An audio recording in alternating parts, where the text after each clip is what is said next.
La siguiente es una producción de 360podcast.sv. Porque nuestra historia... Por el capitán general Gerardo Barrios. Descubrimiento y conquista de El Salvador. No es precisamente como nos la enseñaron. La evolución que sufrió el náhuatl. El 1200 a.C. A continuación, Historia Azul, la historia de El Salvador. Bienvenidos a Historia Azul, la historia de El Salvador. Ya nos hizo ver nuestro amigo Leonel, que nos está ilustrando mucho sobre este tiempo, que si no tenemos otra camisa, pero es nuestro uniforme de Historia Azul, ¿ve? Estamos uniformados con Herbert Arquicia. Entonces, no piense mal de nosotros, por favor, estimado oyente, ¿verdad? Estimado aficionado de Historia Azul. Muchísimas gracias a Leonel Hernández y a Herbert Arquicia, pues, por estar nuevamente en este espacio. Herbert es parte integral de Historia Azul y nos ilumina desde el conocimiento general de la historia, ¿verdad? Como arqueólogo e historiador, pues siempre pone pues una guía muy adecuada para poder conducir este espacio hacia la luz del conocimiento.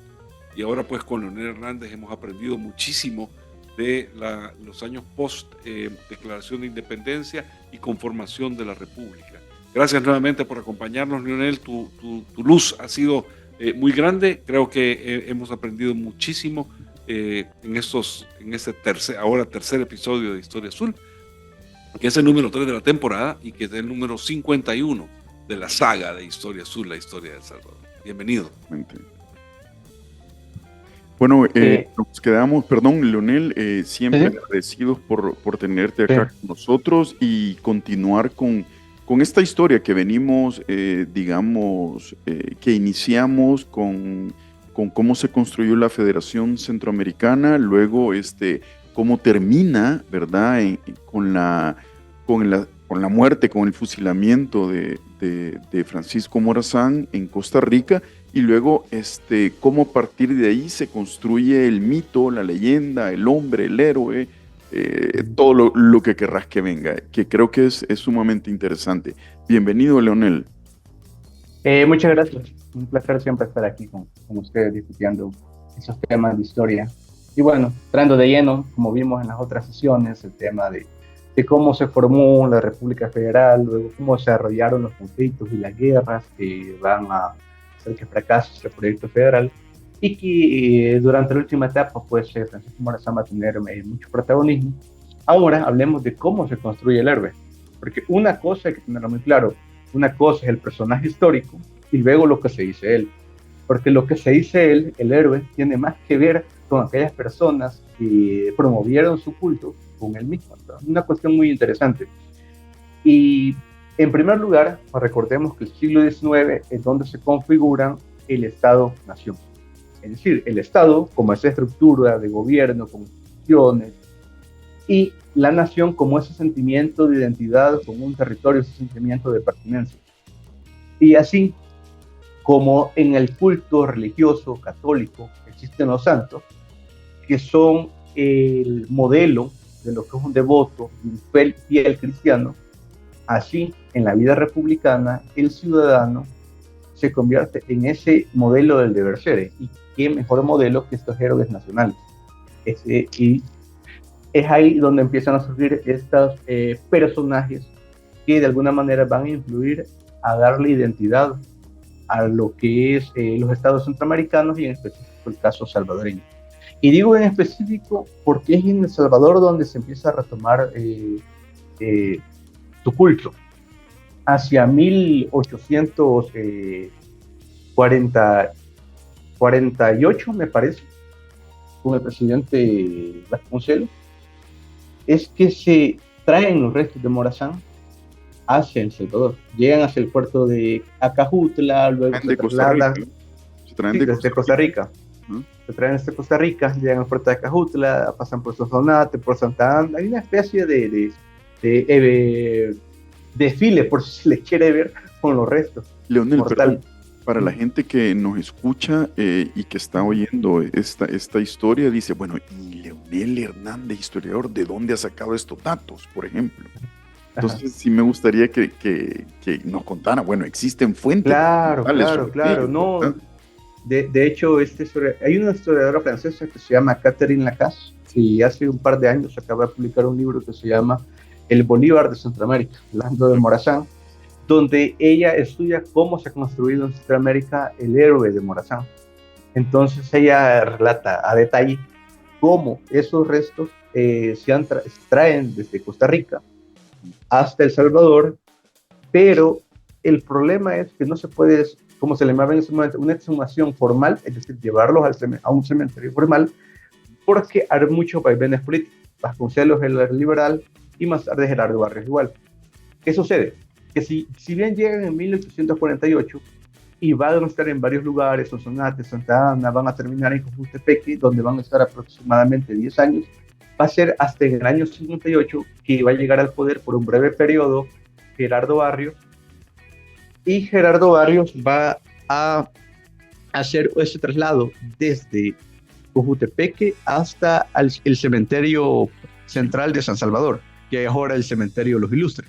Tengo un tema, 3 preguntas. Uno, ¿es cierto que Morazán dejó en su testamento que quería ser enterrado en El Salvador? 2, sí. Debemos entender que el ahora culto de Morazán que hay en Honduras realmente nace en El Salvador. 3, bueno, Gerardo Barrios tuvo una gran cantidad de detractores del mismo nivel de los que tuvo Morazán.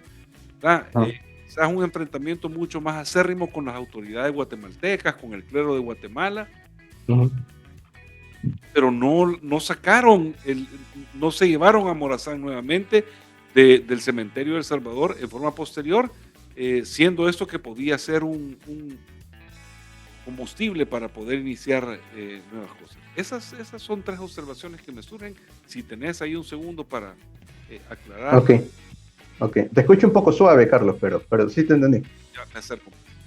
Ok, sí te entendí.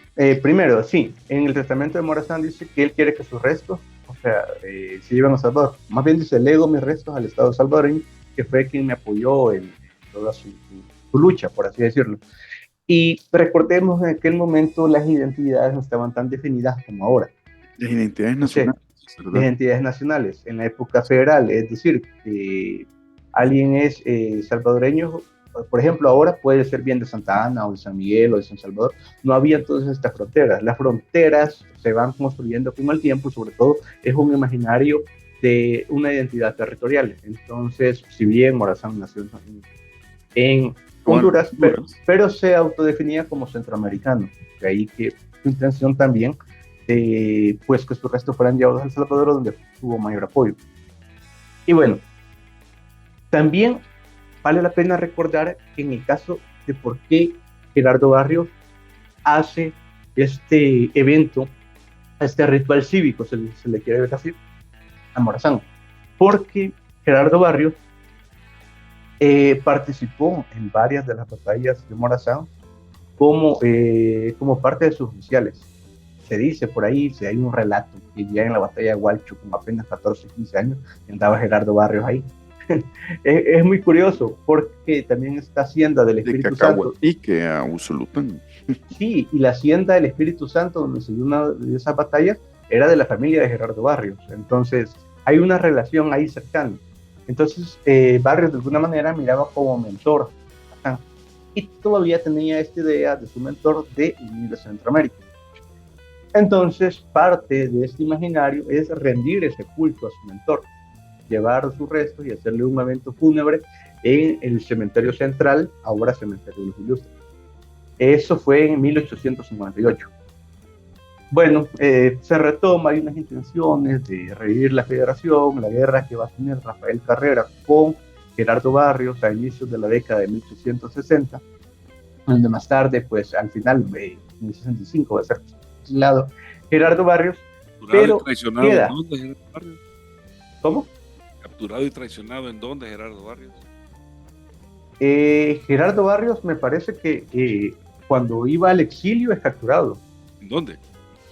Creo que fue en Nicaragua, me parece. que es capturado. Diría que es en Costa Rica también. No, en Nicaragua me parece, y que luego es trasladado y entregado al gobierno de Francisco Dueñas. Y le hacen un juicio ahí un poco dudoso, a puertas cerradas se dice, y luego le declaran culpable y lo terminan fusilando.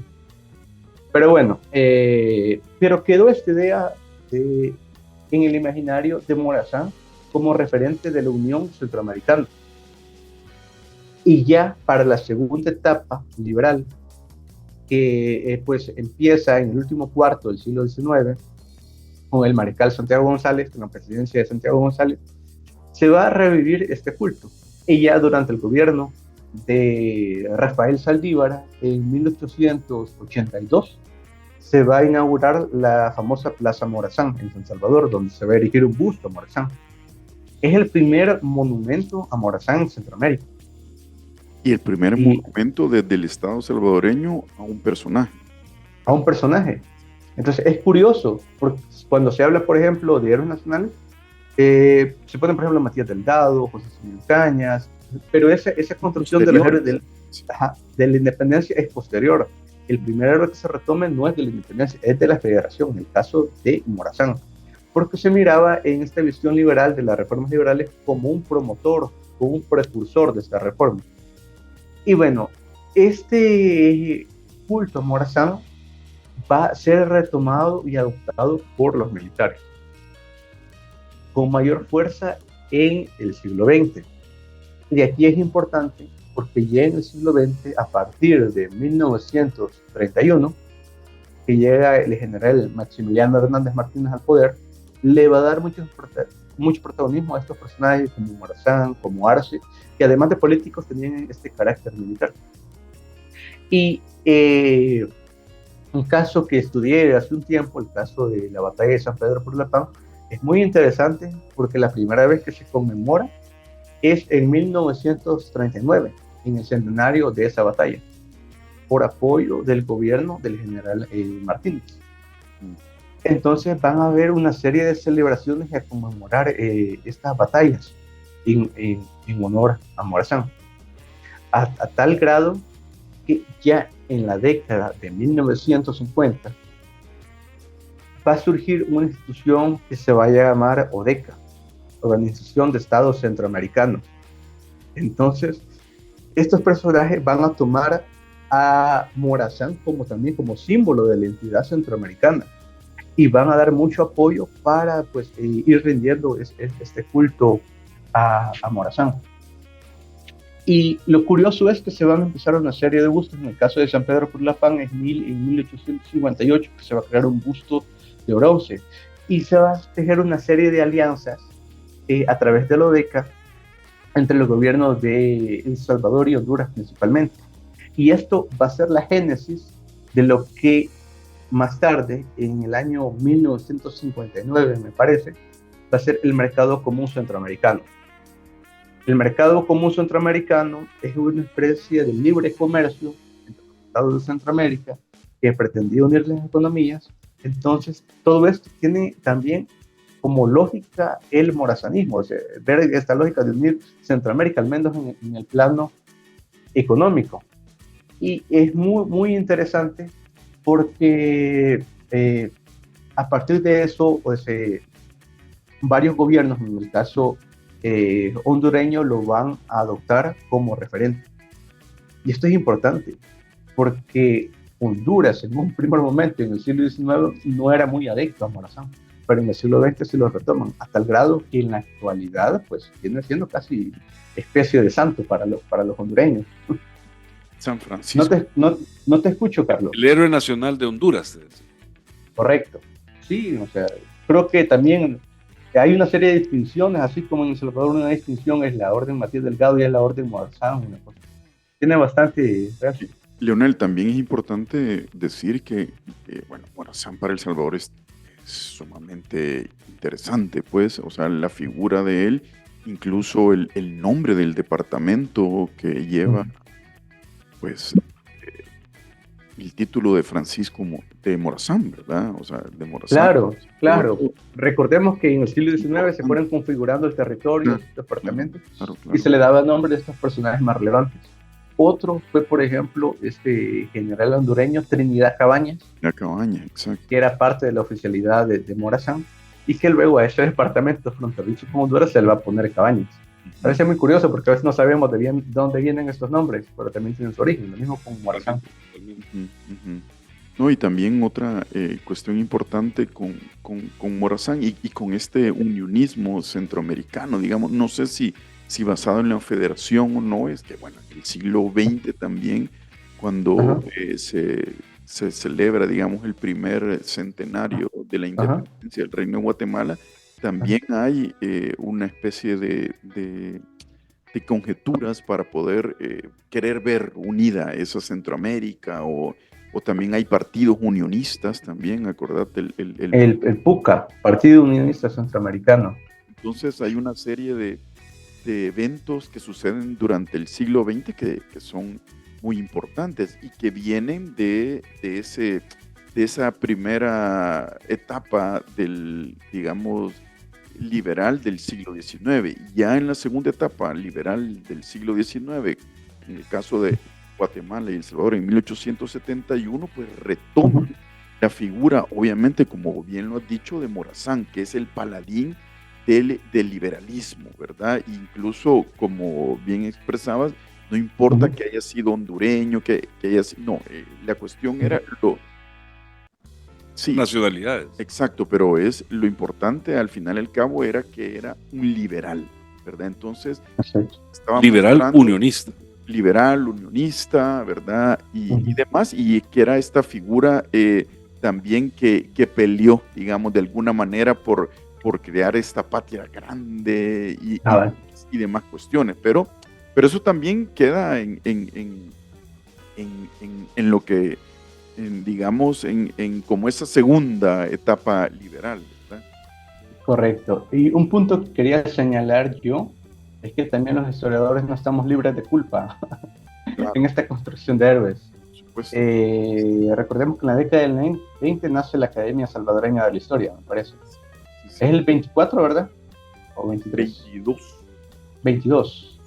Bueno, en el 22 nace la Academia y a partir de eso muchos historiadores se van a trabajar de la mano con los gobiernos y van a promover esta figura. Y me llama la atención que ya para la década de 1950, durante el gobierno de José María Lemus, el subsecretario de Cultura, que era el Ministerio de Educación en esa época, Jorge Hilar de Larín, va a andar en una serie de pueblos y de discursos conmemorando este evento, por ejemplo, de la muerte de Morazán.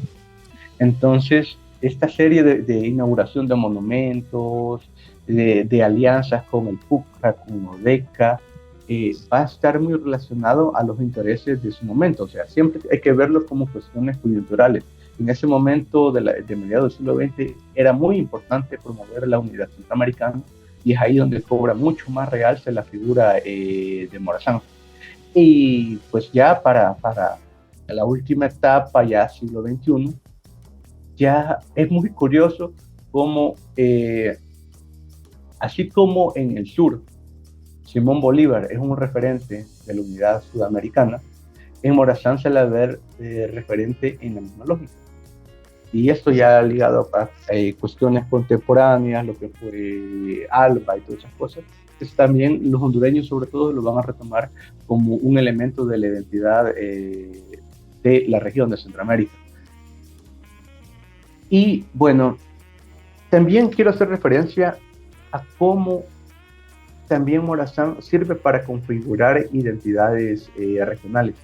Y te ponía el caso de San Pedro de Purulafán, donde se conmemora cada 25 de septiembre su fiesta cívica. O sea, si bien hay un breve desfile en las escuelas el 15 de septiembre, pero la fiesta en este pequeño pueblo es el 25 de septiembre por la batalla de Morazán. Y me parece muy curioso porque en pequeños espacios se puede ver este fervor y este culto a Morazán. Y de alguna manera, pues, es parte de la... ¿Cómo? Son como cultos más locales, ¿verdad? Como cultos locales. Entonces, yo no sé si en Hualcho o en otras regiones han habido eventos similares en algún momento.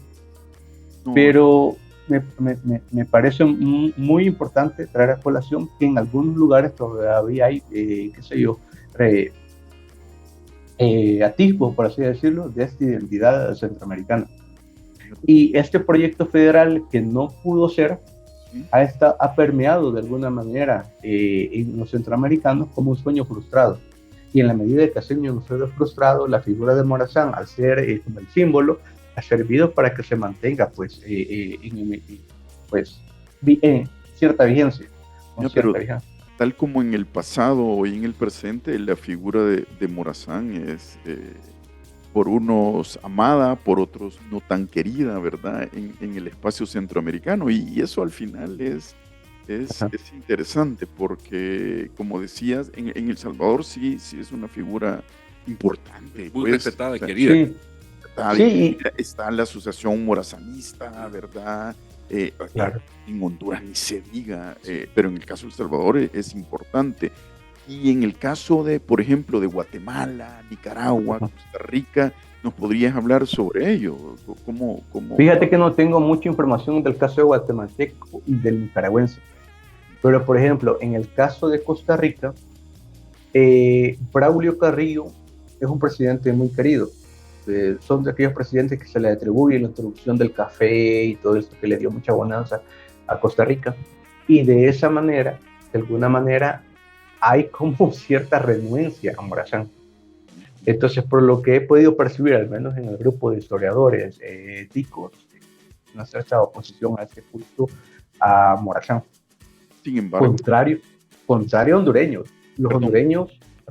Perdón, sin embargo, por ejemplo, en Costa Rica hay una Plaza Morazán, que es muy importante y está ahí cerca del centro histórico de San José. Pero no sé si lo conmemora. ¿Alguna conmemoración? Eso sí, ya no lo sé si lo conmemora, pero no le quita el nombre. Bueno, sí. Y ahí sigue estando. Entonces la dirección es, recientemente estuve por ahí y era frente a la Plaza Morazán, ¿verdad? Y yo, wow, Morazán, ¿verdad? Entonces sí, pero disculpa que te interrumpí. Sí, y en el caso hondureño es totalmente lo contrario. Que tanto sectores populares, élites, el mundo académico. El mundo académico es muy fuerte con Morazán, ¿verdad? La identidad que tienen con Morazán es muy fuerte. Hace un tiempo tuve la oportunidad de estar en el centro histórico de El Salvador con unos hondureños y los primeros que querían ir a la Plaza Morazán para tomarse fotografías. Claro. Y sobre este punto es importante también porque ya que mencionamos los monumentos, esta familia de los Durini son pieza clave porque son los primeros que van a hacer todas estas esculturas dedicadas a Morazán precisamente.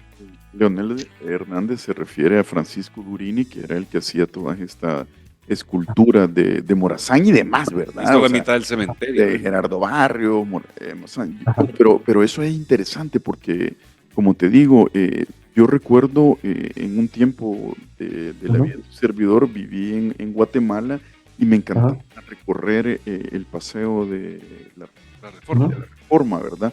Y entonces iniciaba por todos los monumentos, era recorrido a pie, ¿verdad? Porque eran los domingos que cierran la calle para poder caminar. Entonces me iba desde, por los que conocen, desde el Liceo Guatemala, ¿verdad? Que es donde está frente casi un monumento a la guerra nacional, a la guerra contra los filibusteros. Y ahí era como esa parte que también, bueno, es otra cosa que vamos a hablar con un colega que vos conoces, Carlos Pérez Pineda, que vamos a hablar, que está invitado para los siguientes episodios, ¿verdad? Entonces, comienza de ahí, comienza desde el monumento de la guerra nacional, en donde Centroamérica nuevamente se une en esa guerra en contra de William Booker.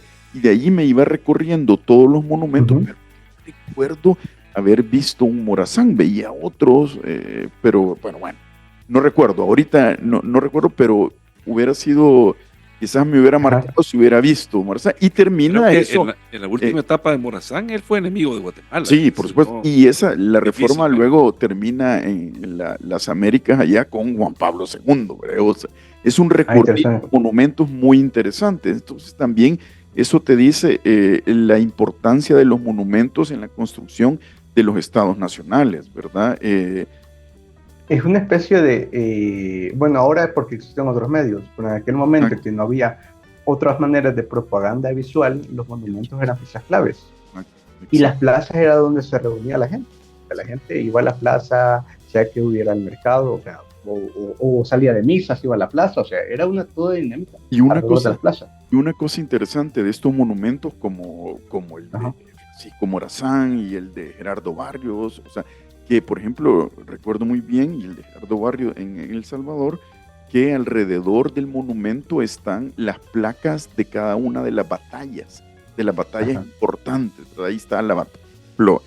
En el de Morazán está la batalla de Hualcho, la batalla que has mencionado, del Espíritu Santo y las demás. Y lo mismo creo que sucede con el de Gerardo Barrios. No recuerdo muy bien ahorita, tal vez Carlos recuerda, pero en el caso, estoy seguro que en el caso de Morazán sí, porque les he visto pues esa batalla. Entonces también es una especie de mostrar, de enseñar, de recordar, o sea, de memoria, ¿verdad? El monumento como memoria, como dice por ahí todos estos, digamos, importantes teóricos de la memoria. Así que, y ya que mencionas este carácter militar, a mí me parece muy, muy interesante porque a veces va a ser más recordado por eso que por la cuestión como política, porque siendo sinceros, su gobierno fue poco operativo.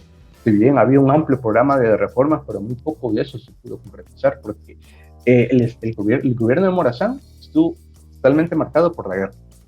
Y en un estado de guerra es muy difícil hacer desarrollo económico, transformación política, etc. Pues, y con este tema militar, me parece muy curioso que en uno de los escritos que deja Morazán le da gracias a un oficial francés de nombre Nicolas Raoul, porque es muy curioso. En Europa, hacia 1813-14, que termina la guerra napoleónica, muchos de los oficiales de Napoleón van a salir exiliados para América, a lo que es ahora América Latina. Muchos de ellos llegan a regiones como Colombia, Perú, etc. Y estando, por ejemplo, Pedro Molinas Mazariego como embajador, por así decirlo, como representante de los intereses centroamericanos en Colombia, conoce a este Nicolas Raoul y le ofrece un sueldo, creo que eran 3,000 pesos en ese momento, para ser jefe de artillería en el Ejército Federal.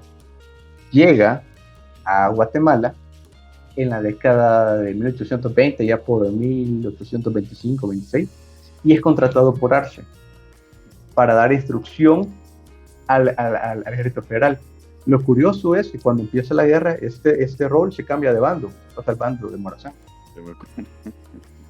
Entonces, para algunos historiadores, esta influencia francesa y estrategias de la guerra moderna, se le puede llamar así, influyeron para las victorias militares. No sé si has visto, por ejemplo, que en la antigüedad y todavía en la época de las guerras de los siglos XVI y XVII, eran unas guerras muy frontales, donde hay dos bandos y se enfrentan cuerpo a cuerpo. Bueno, pues ya en la época napoleónica ya se empezó una nueva dinámica, la famosa dinámica de envolvimiento, que es dividir el ejército en secciones para rodear al enemigo. De esa manera, el enemigo queda arrinconado y no puede, pues, no tiene salida. Son estrategias parecidas a las que utilizaba Morazán. Entonces, de alguna manera, hay cierta influencia de estos personajes franceses en que Morazán ha tenido tantas victorias. Porque sacábamos un dato el otro día, algún compañero, que aproximadamente de 25 o 30 batallas de Morazán, creo que perdió solo en 4, me parece. Entonces, de alguna manera, esto influye para crear el mito, porque los militares en el siglo XIX se perfilan como... de militar, estratega y político. Como los estadistas, porque ante todo era importante la seguridad de una población o de un territorio. Es por eso que tiene mucha importancia los militares. Ese es una. Y el otro, el tema de la jerarquía, que si hay un lugar donde la jerarquía se respeta todavía, pues en el ejército. Y eso influye bastante para tener esta visión paternalista, presidencialista de lo que son los gobiernos latinoamericanos. Caudillista, como correcto. Entonces, y Morazán pues va a ser un símbolo desde entonces. Y ya de alguna manera, personajes como lo decíamos en el siglo XX, acorde a sus intereses, el caso del general Maximiliano Landa Martínez, retoman estos héroes del pasado para legitimarse. Claro. No, mira, Leonel, hemos aprendido muchísimo en estos, ya en este tercer episodio con vos, que hemos venido desde la República Federal, luego todas estas cuestiones que tienen que ver con Morazán, y luego Morazán hasta el siglo XXI. O sea, me parece muy interesante. Hemos aprendido mucho. Espero que la audiencia, pues nuestro público, ¿verdad? Se muestre interesado, ¿verdad? En esta conversación. Te agradezco muchísimo, de verdad, por tu conocimiento, porque sé que sos un especialista en el tema, en este tema que es como muy puntual, ¿verdad? Más o menos digamos, del 21 al 42 o algo. Nos salimos quizás un poco hasta los 50 del siglo XIX, pero es muy interesante. Así que, nada, sumamente agradecido y no sé, Carlos. Igualmente, Leonel, creo que tu llegada pues ha sido muy, muy buena a Historia Azul. El trabajo que nos has hecho, que nos has presentado, toda la información ha sido enorme, así que te agradecemos en nombre de todo el público que nos sintoniza semana a semana. Gracias de plano, y más que bienvenido para las próximas ediciones cuando retomemos temas alrededor de todos estos puntos que hemos discutido ahora. Muchas gracias. Perfecto, bueno, muchas gracias a ustedes. La orden. No nos vamos sin nuestra frase semanal, en la cual pues nos presenta Herbert para dejarnos trabajando durante la siguiente semana. Sí, adelante. Justamente de lo que hemos estado hablando, ¿verdad? Del poder, de cómo se imponen, digamos, algunos personajes sobre otros o algunas agendas también sobre otras. Una frase también repito, con Pierre Bourdieu, es: la cultura dominante en una sociedad tiende a imponer sus valores y normas como las únicas correctas, pero esto no significa que sean justas o verdaderas. Interesante. Exacto. Muchísimas gracias, amigos. Nos seguimos sintonía la siguiente semana en otro episodio más de Historia Azul, la historia de El Salvador. Muchas gracias. Hasta la próxima. Vamos, adiós. Esta fue una producción de 360podcast.sv.